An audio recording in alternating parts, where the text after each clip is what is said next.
আসলে এটা অন্যরকম একটা পাওয়া আর কি আমার জন্য। লাস্ট কয়েকদিন আমি এতটাই বেশি এক্সাইটেড ছিলাম, দেখা গেছে যে 2-3 দিন জাস্ট খালি গানই স্ক্রল করতেছি, গানের কি অবস্থা, কি হচ্ছে না হচ্ছে। আর আমার লাইফে এটাই প্রথম যে কোনো গান একদিনে 1 মিলিয়ন হয়ে যাওয়া, প্লাস ইউটিউবে মিউজিকে একদম ট্রেন্ডিংয়ে আর কি। ছিনিয়ে নেব যে তোমায়, থাকো না যেখানেতে, বরবাদ হয়ে তোমার প্রেমেতে, বরবাদ হয়ে তোমার প্রেমেতে। ইমরান ভাইয়ের সাথে এটা আমার প্রথম কাজ।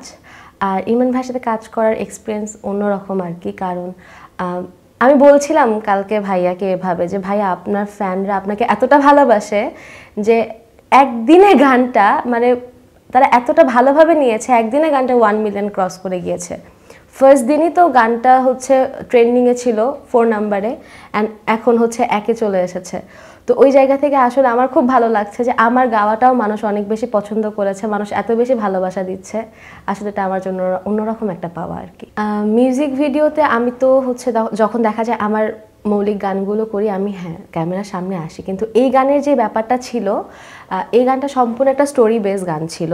আর গানটাতে কেয়া পায়েল আপু রয়েছে। আমরা তো আপুকে অলওয়েজ ক্যামেরাতে, নাটকে দেখি, সে অসম্ভব সুন্দর দেখতে আর খুব ট্যালেন্টেড একজন, আর খুব ভালো কাজ করে, এত বছর ধরে কাজ করছে, আপুর এত এক্সপিরিয়েন্স। তো ওই জায়গা থেকে আপু যখন এই মিউজিক ভিডিওটা করেছে আমার কাছে মনে হয়েছে যে গ্ল্যামারটা আরও বেশি বেড়ে গিয়েছে। কারণ আমি যদি থাকতাম হয়তো দেখা যেত এই সুন্দর করে গ্ল্যামারটা বা এত সুন্দর করে যে স্টোরিটা ক্রিয়েট হয়েছে এটা আসলে হতো না আর কি। তো আমার কাছে মনে হয় ভিডিওটা যতটা বেশি গ্ল্যামার লাগছে বা এতটা সুন্দর লাগছে ভিজুয়ালি, সম্পূর্ণটাই কেয়া পায়েল আপুর এই অ্যাক্টিংয়ের জন্য। আর ইমরান ভাইয়া গানের পাশাপাশি এত ভালো অ্যাক্টিং করে, তো এই জন্য আমার কাছে মনে হচ্ছে তাদের দুজনের জুটিটাও সবাই খুব পছন্দ করছে। ইমরান ভাইয়ার সাথে মানে এটা তো আমার প্রথমে, হ্যাঁ মানে প্রথম কাজ আর প্রথম রেকর্ডিং। তো যেদিন আমার রেকর্ডিং ছিল তো ভাইয়া তো সামনে দাঁড়ানো, তো ওই দিন যে বিষয়টা হয়েছিল, আমি যখন দাঁড়িয়েছি ভয়েস দেওয়ার জন্য আমার তো একে হার্টবিট ফাস্ট হয়ে যাচ্ছে আর একদিকে আমার হাত কাঁপাকাঁপি করতেছে। বাট ভাইয়া এতটাই মানে সাপোর্টিভ, সে আমাকে জাস্ট, আমি যখন দেখা যাচ্ছে এক লাইন করে গাচ্ছি বা কি, তখন আচ্ছা 1 লাইন করে গাও, আচ্ছা সেটা হেসে হেসে গাও, হেসে হেসে গেলে এক্সপ্রেশন ভালো আসবে, আচ্ছা প্যানিকের কিছু নাই, আচ্ছা আবার গাও। মানে ভাইয়া এতটা সাপোর্টিভ ভয়েস নেওয়ার টাইমে আমার কাছে মনে হয় এই জন্য আমার গানটা গেতে এতটা মানে ইজি হয়েছে। আর যতটুকু আউটপুট আপনারা শুনে আমাকে প্রশংসা দিচ্ছেন, আমার মনে হয় এটাও ভাইয়ারই ক্রেডিট, কারণ ভাইয়া এতটা সাপোর্ট দিয়েছে দেখে আমি এতটা ভালো করে ভয়েসটা দিতে পেরেছি আর কি। আচ্ছা, গানটা হচ্ছে হঠাৎ করেই হয়ে গিয়েছে, আর এই গানের একটা ব্যাক স্টোরি রয়েছে। গানটা হচ্ছে বরবাদ চলচ্চিত্রের জন্য বানানো হয়েছিল।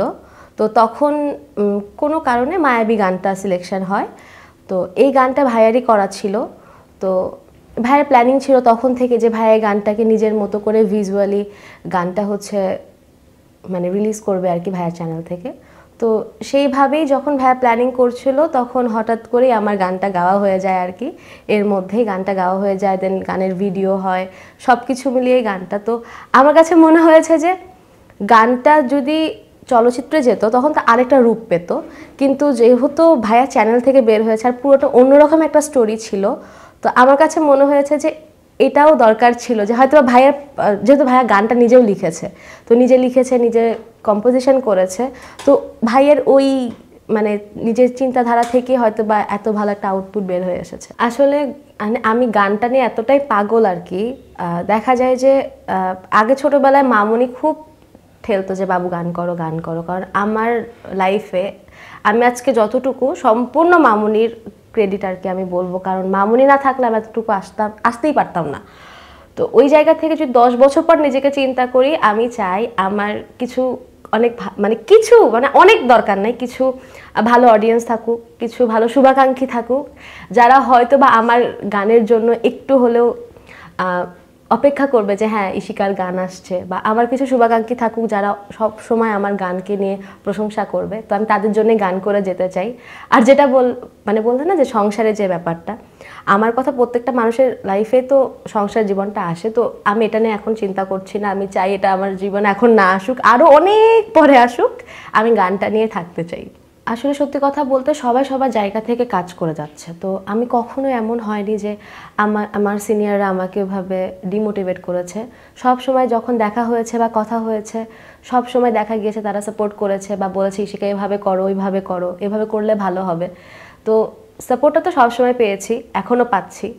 আর যদি বলি দাবিয়ে রাখার যে বিষয়টা, সেটা হচ্ছে সিন্ডিকেটের কথা শুনি আমরা, এসব কিছু হ্যাঁ, বলছে।